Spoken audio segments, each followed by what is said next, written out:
If government has one responsibility, first and foremost, it is to protect the public, period.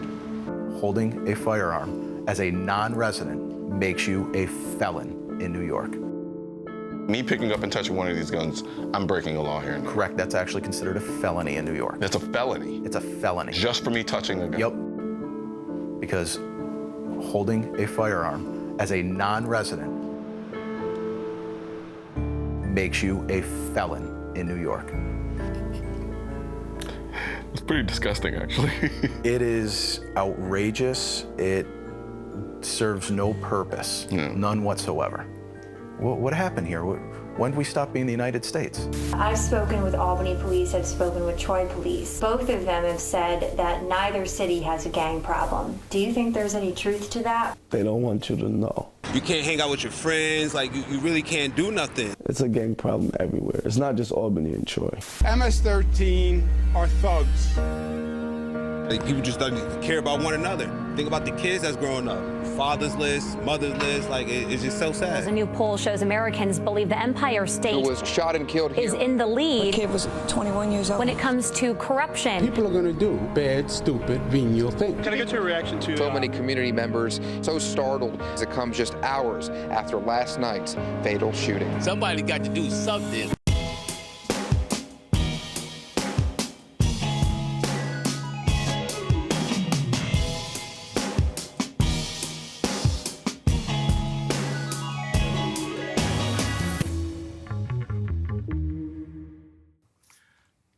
So Albany is like how if I were going to characterize Albany is, to me, in my mind, is like a little big city town that honestly nobody really gives a damn about unless you live in Albany. It's easy to overlook it. It's dwarfed by the shadow of its neighbor that's about 3 to 4 hours away, New York City.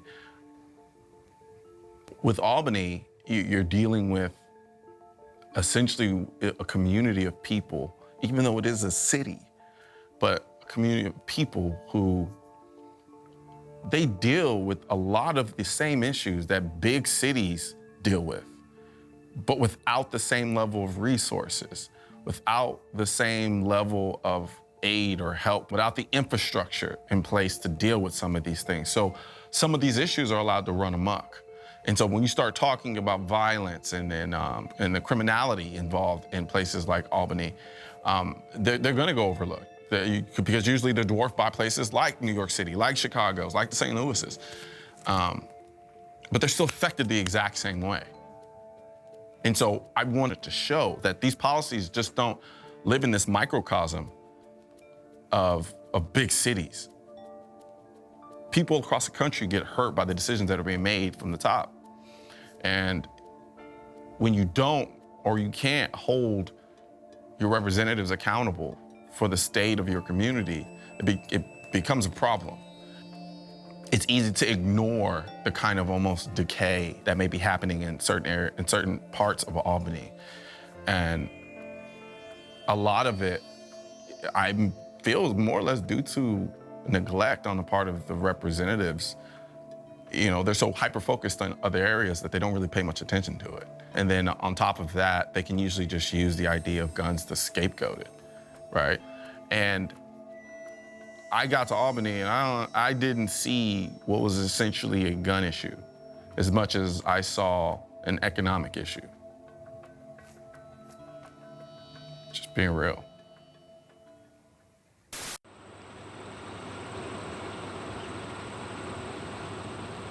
Have you had any personal dealings in your life in terms of just dealing with any violence or anything like that, Nick?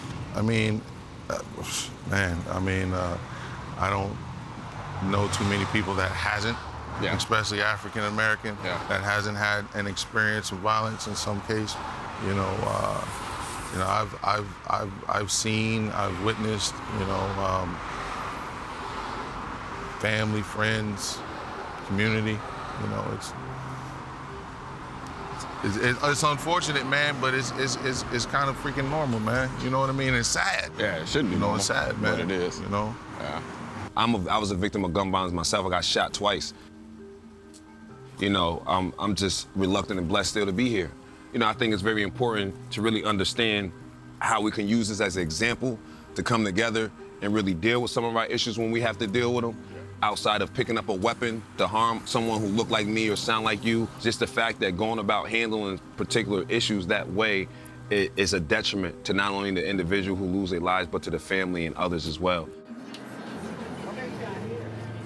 When you're dealing with our community, you have a lot of anger, a lot of pain, a lot of despair. And, some people don't know how to disperse it, and they'll start acting out on things that they shouldn't be doing. People have to be willing to change their mindsets. We have to take responsibility and accountability as a minority, as Black male, for our own actions. And so I can't always just say it's somebody else or somebody else doing something to me. I have to take responsibility and work on changing myself. From your perspective, why do you think that's so specific to our demographic? Because, it's like you said, like being Black. From your perspective, why do you think that is? Again, man, when you're talking about poverty, man, extreme poverty, you have a lack of unity in the community, and, you don't have the right representation in offices, political offices. When you have that, you're gonna have what we experience. Last night, the New York State Senate overwhelmingly passed a bill to toughen up the state's gun laws. This afternoon, the governor signed into law a bill that toughens New York gun laws. It's like chipping away at a boulder, bit by bit. That is how gun laws are changing in New York State. Common sense. Common sense. Governor Cuomo, up for re-election this year, is making a name for himself on gun control. Cuomo also introduced a bill that'll make the NRA furious. Governor Andrew Cuomo saying it's time to expand the SAFE Act. We've had numerous terrible situations where this nation should have stood up and said, enough is enough. Cuomo called the bill aggressive and comprehensive. Many layers of this bill, again, very comprehensive. Cuomo said last night that the bill attacks criminals and not lawful gun owners. What happens if you don't recertify? You need to recertify because there is a good chance that you may lose your pistol permit. This is bullshit. It's the same bullshit that they've been trying to pass for decades now. And they do the same thing over and over again because they know all they need to do is come out with some comprehensive bill that addresses guns in the country, and it makes it seem like they're doing something. When in reality, what they're trying to do is hide the ball about the real issues, which largely is their failed policies in economics.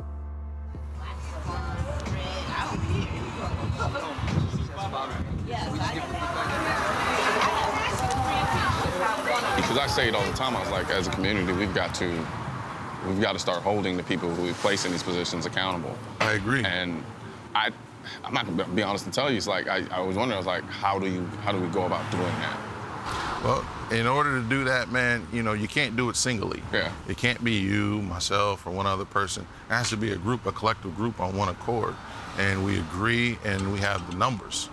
In numbers we can make a difference. In singular, it won't happen. Gotcha. Here in the city of Albany, you have great families. You got people who grew up here, great mothers, great fathers, aunts, uncles, working class individuals. Although, there's a behavior that comes into play here when it comes to disagreements and a dysfunction you see starts to take place. We want people speaking up about some of the shootings that just took place. Most of our incidents of violence are from personal beefs. They're isolated, and it just takes people to work together to ensure that our kids are safe and that members of our community remain safe.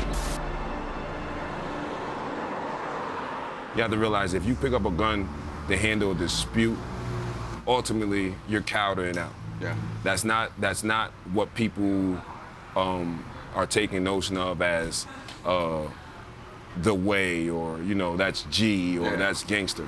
No, that's stupidity. And only thing you're doing is helping continue to perpetuate genocidal behavior that we're inflicting on ourselves. And we want to make a difference. We want to make a change. And in order to do that, to effectively change policy, we have to change ourselves. We have to possess a little intestinal fortitude, a little courage outside of this behavior that a lot of people are afraid to attack and stand up to. And we have to do that. You know, it's just finding the proper solutions. And I feel that a solution, one of the solutions, would be community unity, you know, where everyone would come together and agree and move as one instead of the separate silos, you know, that end up working against each other. Yeah, ain't nothing. Showing them the real, man. Showing them Albany, baby. You know what I'm saying? I'm showing what we got going on, man. Word. It's the corner store. You know, all corner stores that say, yo, Ock, what up, Ock? Say what up to my peoples, man. Got to do a documentary in Albany, man, and how we living, man. You know what I'm saying? What we got going on. You feel me? About big thing. What up, baby boy? Everything good? Salute. Word. So, you know, corner stores, you know, same old, same old. You know, it's like every hood kind of the same. You know, you got a corner store, you know, you got people mobbing, you know, people trying to come out here, make a living, do what they gotta do, you know, righteously, unrighteously. You know, there's solutions out there. One of them is empowerment. Yeah, which I agree with. You know, empowering, you know, adults, you know, people who are choosing to use a gun to handle situations, not knowing that their tongue is stronger than a gun. Yeah. You know, I think one solution here would be in the city of Albany would be first, us who care, who have the fortitude, and who can get out here and make a difference. We get out here and we really hold these kids accountable. We really hold the cowardly individuals who's passing these kids guns or bringing them into the community. We hold them accountable. Yeah. You know, and if we call ourselves men, if we call ourselves warriors, then that's our fight. That's our responsibility. So, in your mind, how does it look? How would an ideal situation look as far as like the way the community looks, the way it interacts with politicians and police and so forth? How would that look ideally in that regard? Well, the ideal setup would be, you know, there would be people that are in these positions who are, one, self-accountable and are willing to hold everyone else accountable to make the proper decisions that's needed for us, you know, to make it better. Do you feel like the lead, like the politicians and the leaders that are supposed to be representing this community, you think, have they done a good job, have they done a bad job? I mean, how do you, well, in the grand scheme of things, where do you think that fits? Well, I mean, it's tough to say. You know, I'm not a politician, nor do I want to be a politician, but I feel that, you know, if you don't have the proper support as a politician or, you know, from community or government, you know, you're not going to be able to do what it is you're set out to do. You know, a lot of us here in the city of Albany, we look at some elected officials down at City Hall, you know, the war leaders, common council members as saviors. And I think they feed off that. Yeah. They feed off that. They feed off that, and it gives them a false sense of power. But what they really have is a privilege of responsibility, right? To make sure that the policies and procedures that are delegated, passed down from the state, that they advocate and make sure that it fit our criteria, exactly. Right? So what that has forced us to do is work harder. We have to step up. We have to be responsible for ourselves. We have to present ourselves in a way that is going to help produce change. And it starts with, you can't change somebody else, but you can change yourself. So if we all get ourselves right and then reach back and try to help somebody else, that's how we change it. I can shake your hand, but I don't know you. I can sit there and say, how you doing? But getting to know you so I can understand you, so I can help you better. I can't help you if I don't understand you. And I have to open up my heart and my mind, you know, and that's what it's all about. You know? Now, what do you think that would do if more politicians, more leaders within the area, not just on a local level, but even on a federal, spent more time doing that? How much different do you think the community would look in terms of some of the issues that we're dealing with? I think it would change. Yeah. It would change. Because a lot of people, they don't feel that people care. So sometimes they act out on anger, lash out on hurt and pain, you know. Yeah. So I think knowing that, you know, okay, you really care about me, and knowing better, you're going to do better. The ground is fertile, the area is fertile for change, for something good to come out of this, man. So again, like I said, we're having the dialogue, we're having the conversations that we don't usually have. They say you're doing well, you're doing just fine.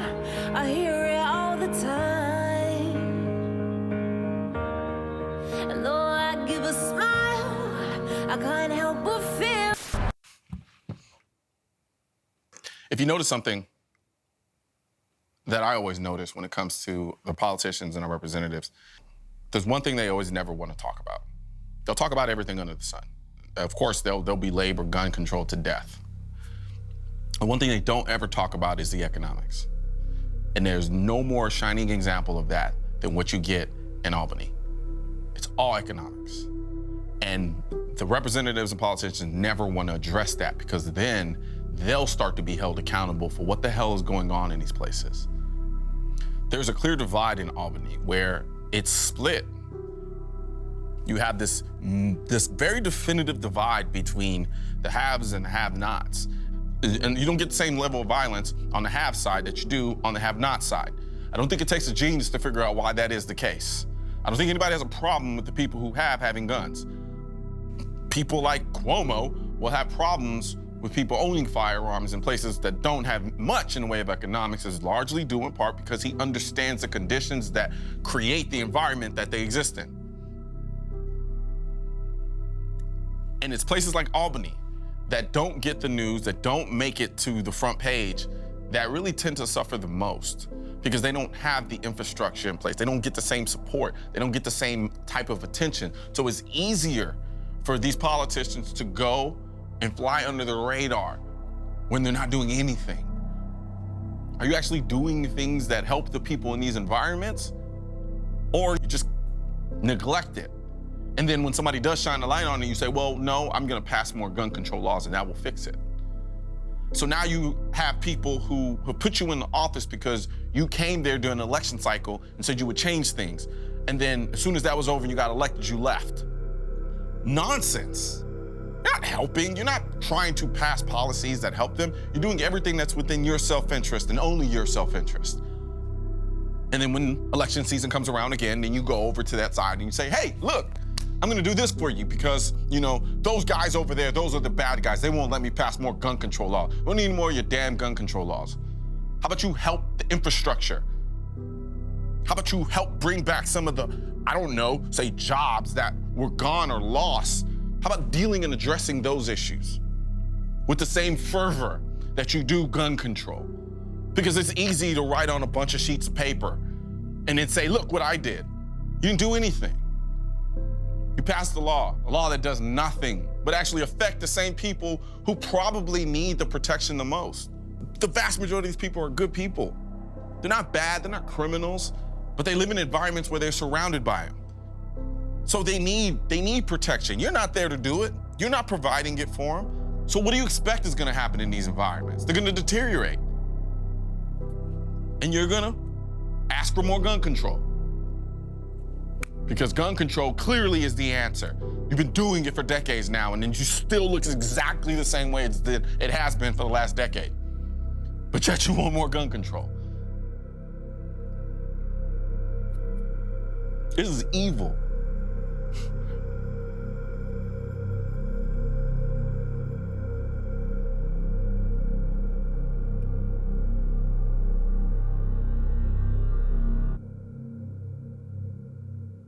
Cuomo. Joke. Can you save me from myself? Save me from my soul. Can you save me from this misery? Save me from this world.